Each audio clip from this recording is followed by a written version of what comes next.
Ito yung unang araw na kami nag-commute. Ika 15 days yata namin ito simula dumating kami dito sa Canada. Wala kaming kasama na guide sa amin dahil nasa trabaho yung mga relatives namin na taga dito. Walang pera yung So yun, sinubukan namin magpare-pareho load ang card natin. paano Paano nag-load? biyahe. Compass card. Yun. Talo-talo pa nga kami paano ba mag-load ng Compass card. So yan, Day pass. in-explore namin at wala nang tanong-tanong kung kani-kanino. 11 daw.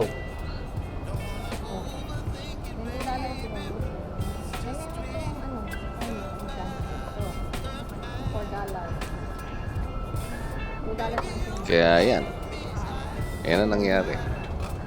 Kagulo. Hindi mo alam kung magkano yung ilalagay mo sa ticket. Ayan. Panoorin $1 nyo. at $2 ah.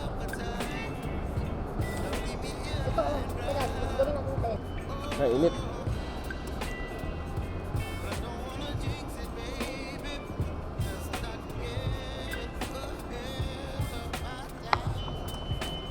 Yes.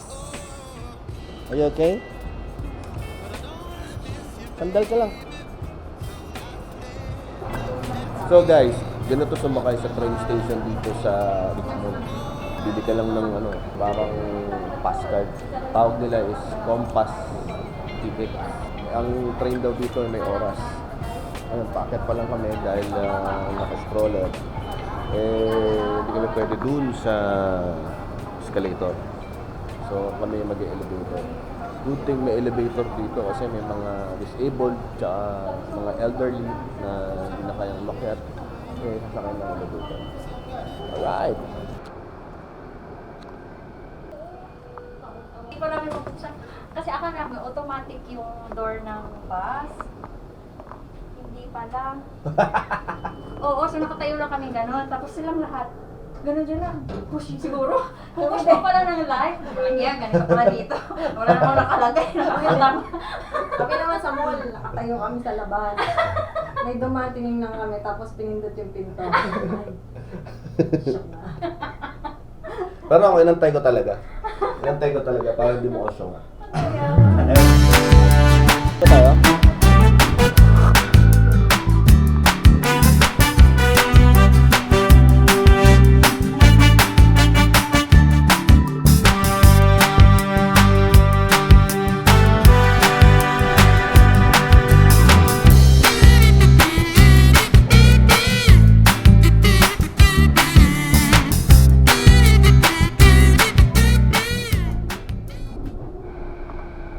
Ayun, bababa na tayo. Bababa na tayo. The next station is Terminus Station, Waterfront. Connect here to the Bus Expo stop naman Line, tayo. C-Bus, and West Coast Express. Sakay naman tayo ng Exit bus. here for the After ng R5 train. Hastings Street Rapid Bus.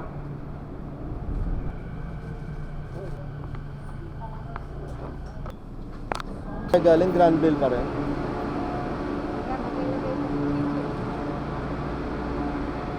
Wow, ganito pala.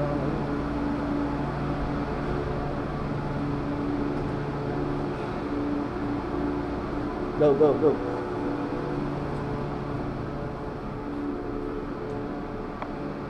Close.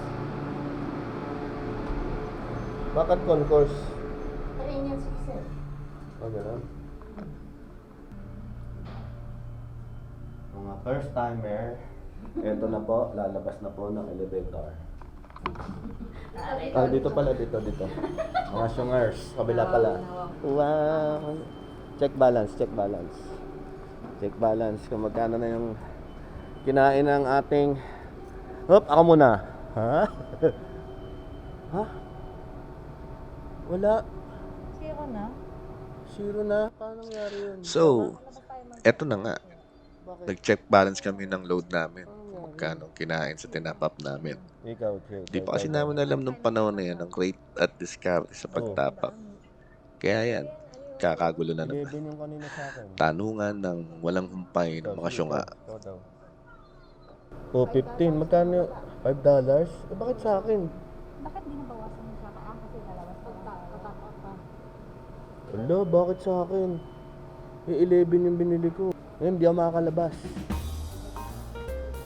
Yung pera. Wala nga laman. Ayan, tala. Oh.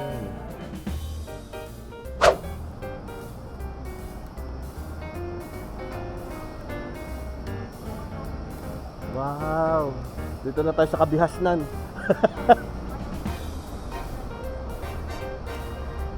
Oh, simbahan, no? Lami, oh. Hindi, mag-ano kayo, Waze, o kaya ano, Google Map.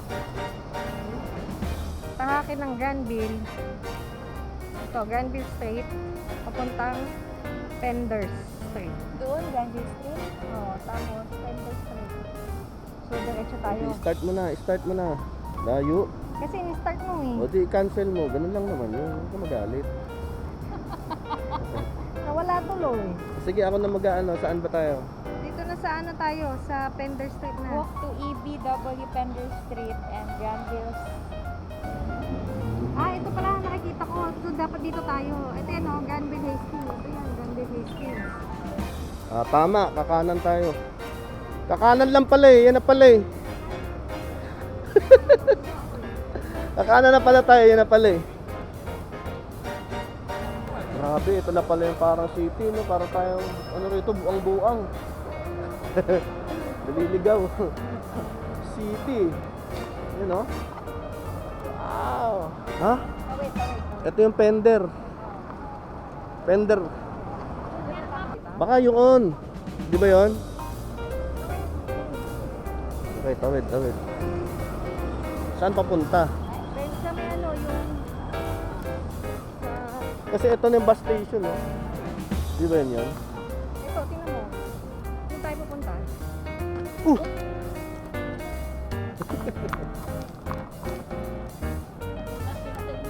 Saan tayo nakatapat? Ayan yung araw, oh. So, dapat doon.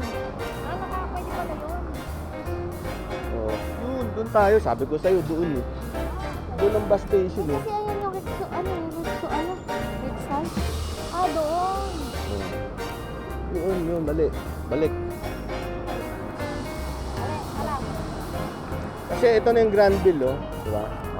Granville. Ito yung Pender. Saan mo? Saan? Dito. Ayun, let's go.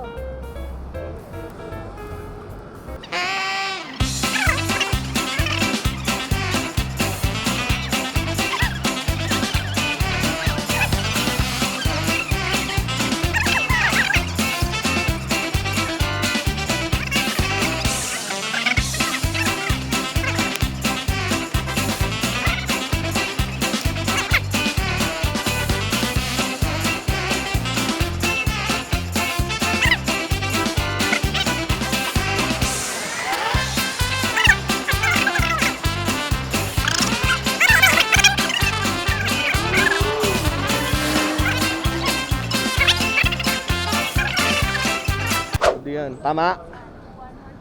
Hi, at last, salamat. Nakarating din tayo, guys. Sa, ano ba yung hinanap natin? Tuwan. Okay na. Hi. Dito naman tayo. Saan tayo bababa? NB Mountain Highway and sa Hunter Street, tapos transfer daw sa 245 naman pagbaba natin doon. So, bababa tayo ng NB, okay. Okay. Hi. Alright, let's go, adventure. Pagbago ka talaga, ang hirap hanapin ng mga lugar, no? Pagbago lang, parang relasyon lang yan eh. Pagbago kayo, medyo malilito ka sa mga tatahaking dalawa. Yan. Tumurol ay. Wow.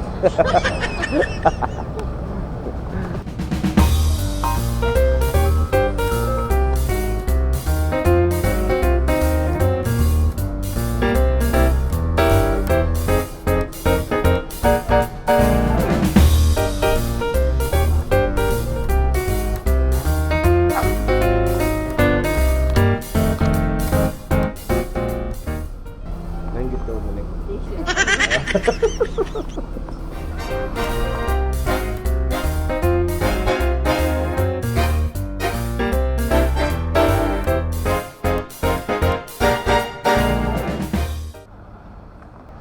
guys, eto, bumaba tayo sa next bus stop para sumakay sa next bus. Ano na, sobrang init, parang Pilipinas. Ang biyahe natin para nagbiyahe lang tayo ng Cubao to Makati, pero walang traffic. So, ayun na. Next, tayo. Card. Apat na Ito na, parating na yung next bus natin. Hawakan mo. Ay! Bakit umiikit? Bus stop to eh. Pabalikin mo, kuya. Ulo ka ha, di mo kami kinikilan. Sobra init, no? Ang current temperature na nakita ko, 30 degrees eh. So, yung ganitong tapat ng araw, parang ano to, parang alas 2 ng tanghali sa atin, no? Train mo, no? Alas 2. Kasi alas 3, hindi na ganito ka ano. Init eh. Ha? Gutom ka na? Hindi ako nananghalian. Ay, oo nga, di na lang. Kasi andyan ka na daw, bilis mo daw eh. Ako sumubo lang din ako eh.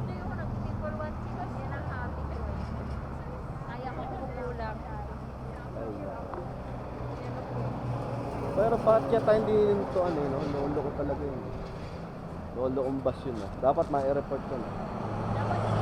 Hindi tayo hinintuan eh. Init tuloy. Hindi naman paparahin dito, di ba? Oo. Card mo.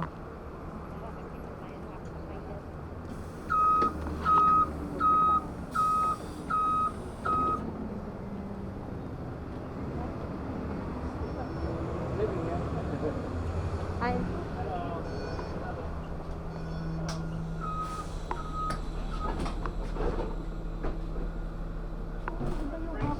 Yung card. Yeah, it's locked. Thank you. Kasi usually, Oh, alam na natin. O, papasok ba kayo? Picturean ko na kayo. nakarating din ang buhay. Nakarating din ng campus. So guys, nakarating kami sa eskwelahan itong dalawa. Pwede na kami bumalik. Biyahe na ulit. Biyahe na kami ulit pabalik. Now we know. Alright, na ganun pala ang biyahe. Ang biyahe natin, ilang oras? 1:30, tapos 3 tayo dumating na. Pero ano kuya, 1 Dalawang hour, oras. 2 minutes lang sa ano, Oh, kapag nasakyan natin ng saktong oras. oh. 1 hour and 30 minutes, di ba? Kapag nakakamiss tayo, dun tayo. Kapag wala hindi tayo naging syunga, yung dire-diretso, yung perfect. 2 One, hours lang, say 2 hours in advance na lang siguro. so 2 hours pagka syunga-syunga ka. O, punta mo tayo sa library para meron kayong familiarization sa eskwelahan niyo. Saka muna kami. O, sige, picture ako yung mga dalawang estudyante. Estudyante blues.